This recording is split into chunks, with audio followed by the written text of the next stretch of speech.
बच्चों, आज हम पढ़ेंगे कक्षा 9वीं का गणित। और इसके पहले वाले वीडियो में हमने कक्षा 9वीं के गणित की प्रश्नावली 1.1 कर ली थी और उसके साथ ही हमने संख्या रेखा और उस पर स्थित प्राकृत संख्या, पूर्ण संख्या और पूर्णांक संख्याएं देख ली थी और परिमेय और अपरिमेय संख्याएं भी हमने समझ ली थी। अब हम जब 1.2 करेंगे उसके पहले हमें कुछ अवधारणाएं हैं जो हमें समझना बहुत जरूरी है, और यदि हम वो नहीं समझेंगे तो हमें गणित अच्छे से नहीं आएगा। ठीक है बच्चों, तो हम पढ़ते हैं प्रश्नावली 1.1 के बाद अपरिमेय संख्याएं। क्या पढ़ेंगे बच्चों? अपरिमेय संख्याएं, जो कि हमने पिछले वीडियो में भी पढ़ी थी। तो अपरिमेय संख्याएं वो संख्या होती है जिन्हें P/Q के रूप में नहीं लिखा जा सकता है ना। P/Q के रूप में इनको नहीं लिखा जा सकता है ना। तो परिमेय संख्याएं और अपरिमेय संख्या, तो परिमेय और अपरिमेय हमने पिछले वीडियो में पढ़ा था बच्चों। परिमेय संख्या वे संख्याएं होती जिन्हें P/Q के रूप में लिखा जा सकता है और जहाँ Q 0 के बराबर नहीं होना चाहिए। लेकिन अपरिमेय संख्याएं वे संख्या होती जिन्हें P/Q के रूप में नहीं लिखा जा सकता। ठीक है, तो इसकी अवधारणा समझने के साथ साथ अब हम कुछ और पढ़ते हैं। तो यहाँ अपरिमेय संख्याओं के कुछ उदाहरण दे रखे हैं। √2, √3, √ को रूट भी बोल सकते हैं, √15, पाई और 0.10111011101110 है ना। तो इस तरह की एक संख्या दे रखी है और यहाँ पर ये बताया गया है कि जो √4 है या √4 है, इसका मान तो 2 हो जाता है ना। 2 कैसे हो जाएगा? देखो बच्चों कैसे हो जाता कि ये जो √4 है ना, √4 है, ये वास्तव में क्या होगा? 2 का वर्ग है ना। 2 का वर्ग है, 2 मतलब 2 का वर्ग मतलब 2 में 2 का गुणा करा तो 4 आ गया है ना। तो 2 का वर्ग है ये 4, तो हमने लिख दिया 4 की जगह क्या लिख दिया? 2 का वर्ग।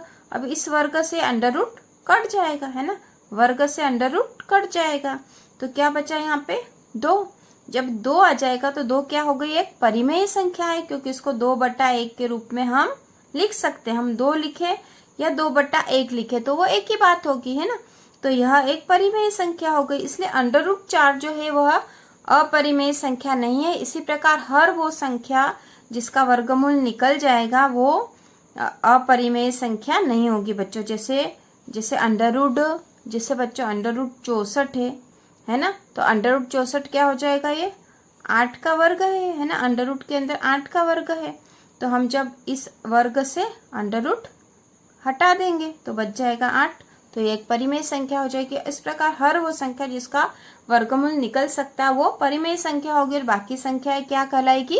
अपरिमेय संख्या है ना बच्चों। तो यहाँ उदाहरण दे रखा है, √2 अपरिमेय संख्या है। उसी प्रकार √3, √5, 6, 7, 10, 11, 12, 13, 14, 15 और 17 ये सारी जो है अपरिमेय संख्याएं हैं है ना। अब यहाँ पर हमें ये चीज भी समझ लेनी चाहिए कि वास्तविक संख्याएं क्या होती है ना। तो संख्या रेखा पर परिमेय और अपरिमेय संख्याओं को मिलाकर है ना, उन सभी संख्याओं को वास्तविक संख्या कहा जाता है ना। वास्तविक संख्या बराबर होता परिमेय धन अपरिमेय संख्या है। परिमेय संख्या और अपरिमेय संख्या दोनों को मिलाकर क्या कहते हैं? वास्तविक संख्या। उदाहरण 3 जो दे रखा है, उदाहरण 3 दे रखा है, संख्या रेखा पर √2 का स्थान निर्धारण को निरूपित कीजिए। तो हम अब करेंगे संख्या रेखा पर √2 का स्थान निर्धारण कैसे करते हैं ना बच्चों। तो यहाँ जो दे रखा है उससे हम कॉपी में कर लेते ताकि हमें आसान हो जाए। और जब हमें √2 का स्थान निर्धारण आ जाएगा बच्चों, जब √2 का आ जाएगा तो हम आगे भी आसानी से कर सकते हैं। √3 का, 4 का, 5 का, ये सारे हम आसानी से कर लेंगे है ना। तो सबसे पहले हम √2 का स्थान निर्धारित करते हैं, तो चलो करते हैं। उदाहरण 3 जो है वो दे रखा है, संख्या रेखा पर √2 का स्थान निर्धारित कीजिए। तो संख्या रेखा पर स्थान निर्धारित करने के लिए हम सबसे पहले संख्या रेखा बना लेंगे बच्चों। तो हमने ये संख्या रेखा यहाँ पर बना लेते हैं है ना। तो संख्या रेखा हमने यहाँ बना ली, देखो ये। तो आपको भी बच्चों ये करके देखना पड़ेगा। ये हमेशा ध्यान रखना कि गणित के जो सवाल है ना, गणित की जो अवधारणाएं हैं यदि हम गणित को खुद करके देखेंगे है ना, साथ साथ में आप भी करो, ठीक है, या फिर देख लो और फिर करो, है ना। तो जब हम खुद करेंगे बच्चों तो हमें अच्छे से आएगी गणित, है ना। तो यहाँ पर एक एक सेंटीमीटर की दूरी पर मैं निशान लगा रही हूँ, है ना, ये ठीक है। उसी प्रकार इधर भी लगा लेते हैं ताकि संख्या रेखा अच्छे से बन जाए हमारी, है ना। तो बच्चों गणित के जो सवाल हैं वो आप खुद करोगे तो आसानी से हो जाएंगे और आपको समझ में भी आएंगे, है ना। केवल देखने से कुछ नहीं होगा, ठीक है। ये बात आपको ध्यान रखनी है कि गणित तो हमें खुद करके देखना है, खुद करोगे तो आसानी से आ जाएगी, है ना।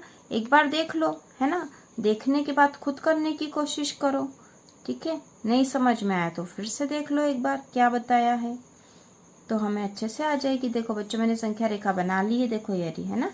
अब यहाँ पे क्या होगा, 1 2 3 4 5 6, इधर ऋण का 1, ऋण का 2, ऋण का 3, ऋण का 4, ऋण का 5, है ना। संख्या रेखा तो अब तक आपको अच्छे से आ गई होगी। तो ऋण √2 का निर्धारण करना है बच्चों, हमें √2 का निर्धारण करने के लिए हम क्या करेंगे कि 0 और 1 इन दोनों के बीच की, चलो यहाँ पे 0 से 1 सेंटीमीटर की दूरी है ना। तो यहाँ पर हम क्या करेंगे कि 0 से 1 के बीच में, चलो यहाँ पर 1 है तो हम इसको ए नाम दे देते हैं ना। ए इसलिए दिया है बच्चों हमारी सुविधा के लिए, है ना, हमारी सुविधा के लिए दिया हमने। अब यहाँ पर 0 से हम 1 सेंटीमीटर का लंब ऊपर खींचेंगे और ए से भी 1 सेंटीमीटर का लंब हम ऊपर खींच लेंगे, है ना। तो लंब खींचने के लिए हम इसकी सहायता ले लेंगे ताकि एक जैसा बने, ठीक है। ये हो गया।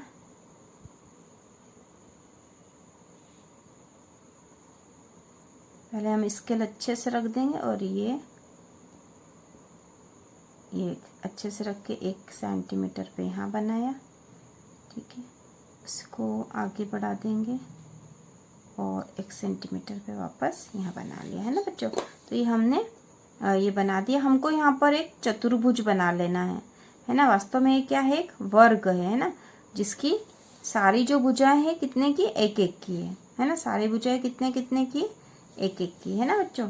सारी भुजाएं कितने की है, 1-1 की। तो इसको हम नाम दे देते हैं अब OA, और इसको दे दो B, और इसको दे दिया हमने C नाम, है ना। OABC जो एक वर्ग है जिसकी प्रत्येक भुजा, है ना, वर्ग की तो प्रत्येक भुजा बराबर होती, तो प्रत्येक भुजा कितने की, 1-1 की, क्योंकि हमें पता है, हमने बनाई है खुद ही 1-1 की। ये 1 की है तो ये भी 1 की होगी, और ये 1-1 की है ही सही, हमने खुद बनाई है। तो अब हम क्या करेंगे, O से B को मिला देंगे, है ना। बिंदु O से बिंदु B को हमने मिला दिया, देखो मिला दिया। अब अपने सामने जो बन गया बच्चों, एक त्रिभुज की आकृति भी आपको दिख रही होगी, है ना। तो ये तो वर्ग था, लेकिन हमने ये जो B से O से B को मिला दिया है, तो अब जो है त्रिभुज, देखो बच्चों त्रिभुज को इस तरह के निशान से दिखाते हैं ना, त्रिभुज, ठीक है। त्रिभुज जो है, त्रिभुज कौन सा है, देखो बच्चों ये वाला OAB, त्रिभुज OAB, है ना। त्रिभुज जो OAB है उसमें यदि हम O से B की दूरी हमको पता करनी हो, O से B की दूरी यदि हमें पता करनी हो तो कैसे करेंगे, है ना। तो इसके लिए त्रिभुज OAB में हम क्या करेंगे, O से B के बीच की दूरी ज्ञात करेंगे। तो O से B के बीच की जो दूरी है वही वास्तव में जो √2 आएगी हमारे लिए। तो उसको निकालने के लिए हम क्या करेंगे बच्चों, तो इसके लिए एक प्रमेय है जिसे पाइथागोरस प्रमेय कहते हैं। पाइथागोरस प्रमेय, है ना। क्या कहते हैं, पाइथागोरस प्रमेय बराबर होती है, पाइथागोरस प्रमेय बराबर होती बच्चों, इसका सूत्र है कर्ण का वर्ग बराबर लंब का वर्ग धन आधार का वर्ग, ठीक है, धन आधार का वर्ग। कर्ण का वर्ग, पाइथागोरस प्रमेय क्या होती है बच्चों, कर्ण का वर्ग बराबर लंब का वर्ग धन आधार का वर्ग। तो जब हम त्रिभुज बनाते हैं बच्चों, जब हम त्रिभुज बनाते हैं, जैसे मान लिया हमने ये त्रिभुज बनाए, यहाँ पे इसी मैं एग्जाम्पल के तौर पे आपको बता देती हूँ कि ये जब त्रिभुज होता है, यहाँ से बना देते हैं ना, मान लो ये त्रिभुज है, तो त्रिभुज में क्या क्या होता है ना। जैसे त्रिभुज का आधार हमने ये मान लिया है ना, त्रिभुज का आधार क्या माना हमने, मान लो इसको नाम दे देते हैं ना, तो ABC। तो इसका आधार हमने AB माना है ना। AB आधार हो गया, तो लंब क्या है इसमें, AC है ना, ये लंब हो गया। और इसके आधार और लंब को जो मिलाने वाली रेखा होती है, आधार और लंब को जो मिलाने वाली रेखा है वो क्या कहलाएगी, उसका कर्ण कहलाएगी, है ना। ये क्या कहलाएगी, कर्ण कहलाएगी। ये हो गया आधार, है ना, ये हो गया लंब। ठीक है बच्चों, तो त्रिकोणमिति के जो सवाल आएंगे उसमें ये इस तरह के बहुत सारे उदाहरण आएंगे हमारे पास। पाइथागोरस प्रमेय का भी हम उसमें अधिक से अधिक प्रयोग करेंगे बच्चों। तो पाइथागोरस प्रमेय जो है हमें समझ लेनी चाहिए कि कर्ण का वर्ग बराबर लंब का वर्ग धन आधार का वर्ग होता है। तो कर्ण का वर्ग, ठीक है, कर्ण का वर्ग, ये दोनों भी वर्ग है इनके, है ना। तो यदि हम इसके कर्ण का वर्ग हटा देते हैं, वर्ग को हटा देंगे तो क्या होगा, यहाँ पे क्या हो जाएगा, इनके ऊपर अंडर रूट लग जाएगा। यदि हम इस एक तरफ से वर्ग हटाते हैं तो इनके ऊपर अंडर रूट लग जाएगा। तो कर्ण बराबर हो जाएगा अंडर रूट लंब का वर्ग धन आधार का वर्ग। ठीक है बच्चों, तो ये क्या होगा, इसका यदि वर्ग हटाएंगे तो इनके ऊपर अंडर रूट लग जाएगा, क्योंकि ये बराबर के इस तरफ है, क्योंकि बराबर के इस तरफ है। ठीक है बच्चों, तो ये हमने कर दिया। वास्तव में पाइथागोरस प्रमेय का जो बेसिक है बच्चों ये है, जो मैंने आपको बता दिया है। और इस तरह से भी उसको हम लिख सकते हैं, तो हमने ये वाला लिख लिया है। अब हमें पता है कि जो यदि हम त्रिभुज OAB की बात करते हैं, त्रिभुज OAB की बात करते हैं, तो इसमें आधार क्या होगा बच्चों, OA, है ना। OA जो इसका आधार हो गया, आधार क्या हो गया इसका, OA। और लंब क्या हो गया, AB। ठीक है, लंब क्या हो गया, AB। और इसका कर्ण क्या होगा बच्चों, OB, है ना।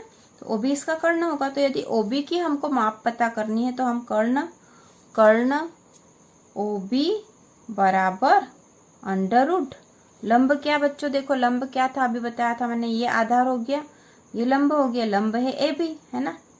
लंब क्या होगा, AB का वर्ग धन आधार क्या है, आधार है इसका OA का वर्ग, है ना। तो अब देखो, क्या हमें पता है कि AB का वर्ग कितना है और OA का वर्ग कितना है। हाँ पता है हमें। देखो OB की जगह तो हमने OB लिख दिया, क्योंकि हमें पता नहीं OB कितना है ना। लेकिन और फिर ये अंडर रूट के साथ अंडर रूट लगा दिया।